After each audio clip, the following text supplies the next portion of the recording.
Hello everyone, my name is VMark and today I'll be showing you how to play Pokemon Legends ZA using the Ryubing Emulator. So I have already made another video on how to play Pokemon Legends ZA on PC using the Eden emulator.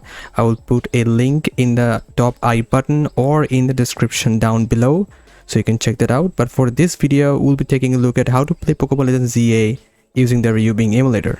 So yeah, let's get started on this video now. So open any Opera browser and type Ryubing Emulator. You'll see a GitHub page, open that up. Scroll down. You'll see a link here which will give you the latest stable release. You can click here. And here are all the links. So you have for Linux, Mac OS, and this is for the Windows. You can click here and download it for Windows, or you can go into this website. Click on download, scroll down, and you can also download for different platforms. I'm just gonna click on Windows here and download it for Windows. So as you can see, Ryubing has been downloaded. So here is the Ryubing emulator, and as you can see, this is a zip file, so I'll use 7-zip and extract it right here. So this is the extracted emulator. Now in here you will see this exe file, so this is the actual emulator. Just open it up.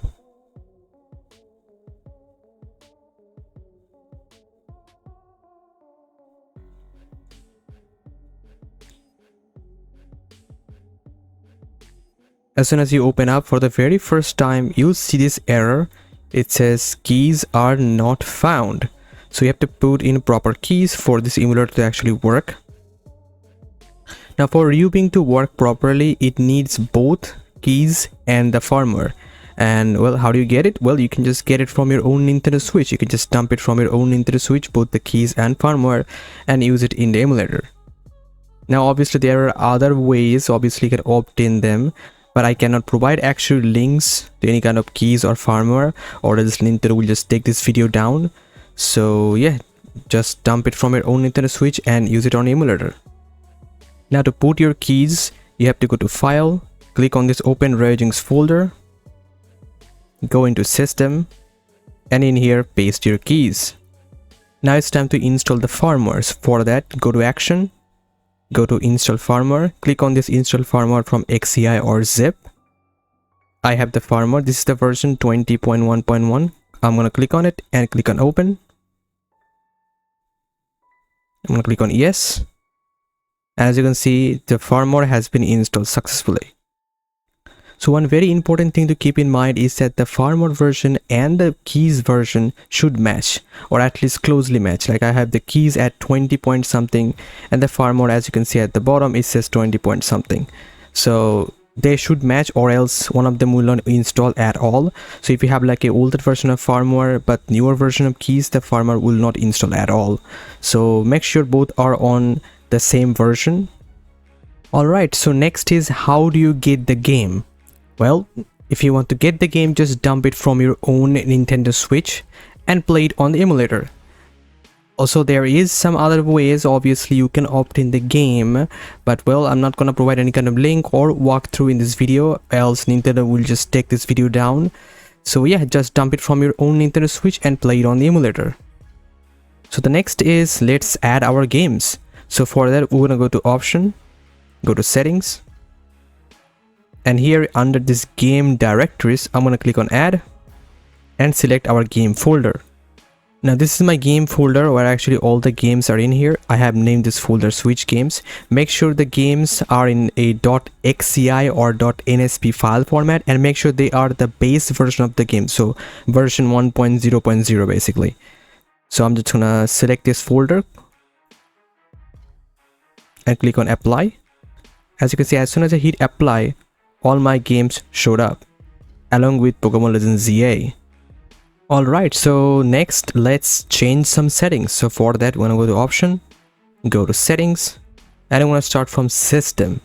Now under system, this vsync is normally set to switch, which basically will just cap the game to its native FPS. If it's a 30 FPS game, it will be capped to 30 FPS. If it's a 60 FPS native game, then it will be capped to 60 FPS. You can unbound it, which will unlock the FPS, but it can make the game very unstable. Sometimes it makes the game very slow or very fast. So I'm just going to keep it as switch for now. For the other setting, just keep it how it is. Next, I'm going to move on to CPU. The first option should be checked. If you have a lower power device, you can also check this option.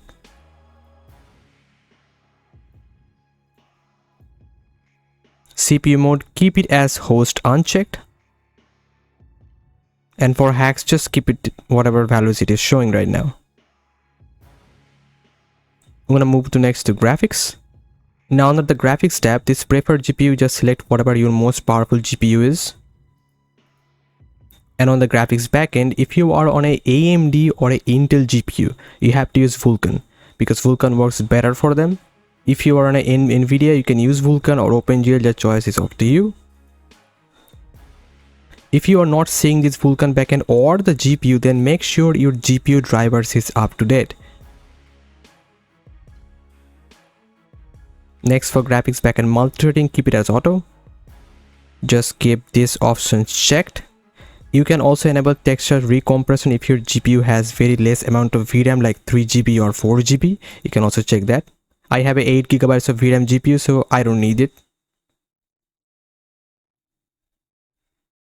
For resolution scale, I am playing on 4K currently. You can also use native resolution 720p or 1080p. I'm currently playing on 4K, so I'm just going to keep it like that because I have a very powerful GPU. If you have a very powerful GPU, you can play on 4K or 1440p or 8K even. Or if you have a lower end GPU, just keep it at native resolution. Now for anti-aliasing, just choose whatever you want. I have kept at SMA medium. The higher you choose, the more performance cost it will be. Scaling filter, I'm going to keep it at FSR with sharpening value set to 41. You can choose whatever sharpness you want. And as sort of a filtering, I'm going to keep it as 4x. You can basically experiment with whatever value you want. You can just keep it at auto. Now let's move on to the controls. So this under this input section, this is where you can configure your controls. You can select the controller type, so it can be a Pro controller or Joy-Con pair, left or right. I'm just going to keep it at a Pro controller. On the input device, if you are using a keyboard, just gonna click a keyboard and you can see all the buttons will be mapped into your keyboard input. You can click any of the buttons and change it to whatever button you like.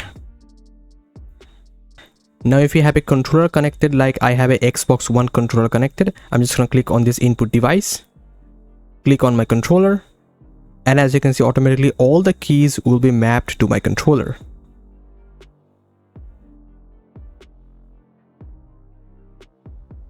You can select vibration from here. Now if you want to switch from docked or handheld mode, you can just check it on here. So currently this is on handheld mode. If you check it, this will be in docked mode. Alright, so next let's see how we can add an update or DLC to your Pokemon Legends ZA. So for that we can go to file.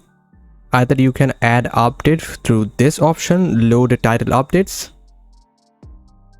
Or if you want to add DLC, you can choose this option, load DLC. Now make sure for both of these cases you have your DLC or update in a folder, and make sure this is a NSP or XCI file format. So I have a DLC for my Pokemon Legends ZA in this folder. I'm just going to click on select folder. As you can see, it says here one new downloadable content added. I'm just going to click on OK. Now if I go to Pokemon Legends ZA, right click on it, click on manage DLC. As you can see, the DLC is showing up. You can just click on this and remove the DLC. So next up, let's add some mods to our game. So for Pokemon Legends ZA, I actually have some FPS mod. So this is the FPS mod. I'll put a link in the description below to download this mod. Now this is a zip file. I'm just gonna extract it.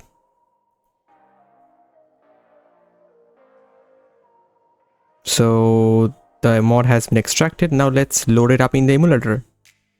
Alright, so let's load up our mod now. I'm just gonna right click on the game, click on manage mods, gonna click on add and add our mod. So here is the folder that has the mods. I'm just gonna click on this dynamic 60 fps mod and gonna click select folder. As you can see, the mod is showing up. I'm gonna click on save. And if you go to manage mods again, as you can see, the dynamic 60 fps mod is showing up. You can click on this cross button and remove the mod. Now as you can see, this mod, this dynamic 60 fps mod actually works on the base version of Pokemon Legends ZA, so version 1.0.0. There might be some kind of other mods that do require some kind of obviously game updates to work, so do check that beforehand if that mod actually requires some kind of game update. So let's finally see if this game is actually running. Now in this timestamp, I'll actually show you if the game is actually running or not.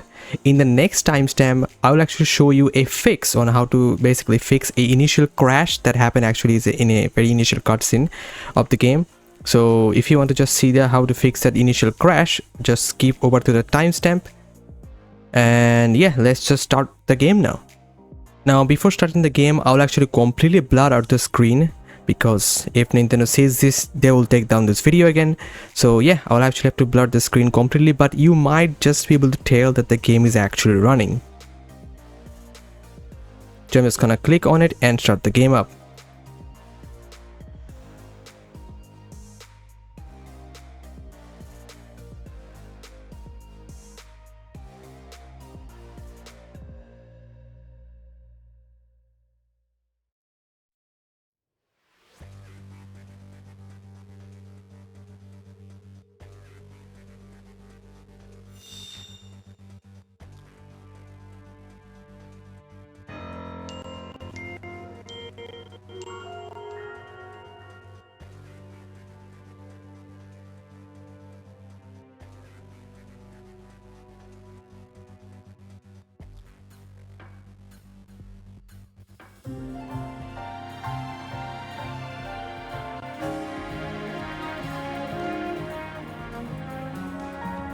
And as you can see, the game actually has started up.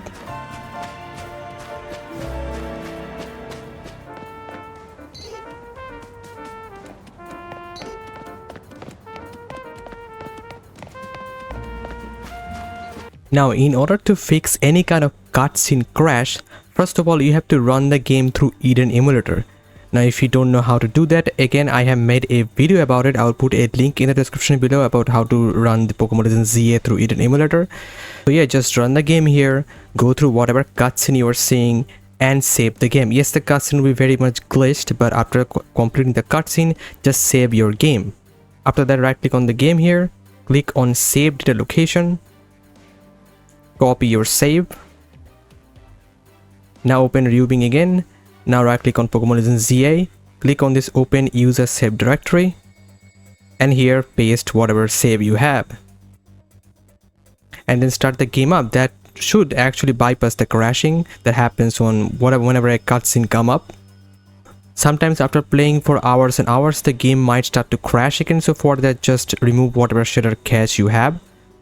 For that, just right click on the game, click on cache management, and just click on both of this option and remove your shader cache. Just click on yes and remove whatever shader cache you have.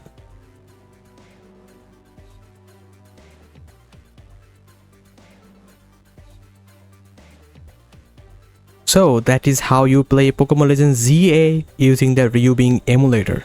So if you have come this far, please drop a like on this video and subscribe to my channel, and I'll see you guys in the next video. Bye!